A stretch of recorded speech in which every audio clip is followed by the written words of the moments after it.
Systemic violence is often ignored in discussions of violence, despite it being both extremely prevalent and often correlated to other forms of violence.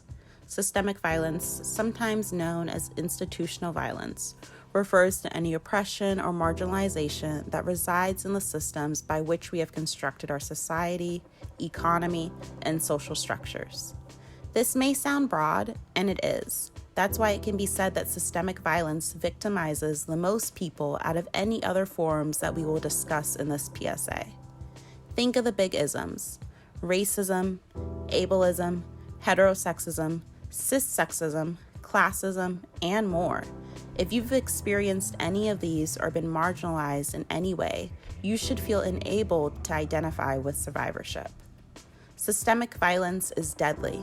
Some relevant examples include police brutality against POC and LGBTQ+ people, medical eugenics against differently abled individuals, environmental racism, and the construction of pipelines through native lands, a lack of critical race theory in schools, ICE involvement instead of comprehensive immigration reform, a deeply racist medical complex that allows higher mortality rates in Black birth givers, and much, much more.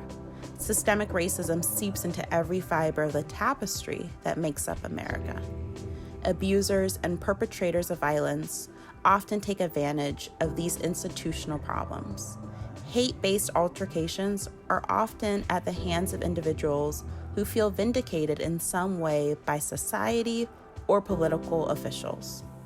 Domestic and intimate partner violence against women or femme-identified people is often a byproduct of a deeply ingrained culture of toxic masculinity.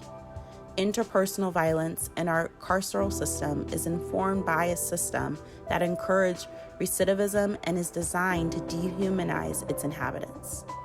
It's important to acknowledge systemic violence in all of its forms so that we can get to the root of these other forms of violence.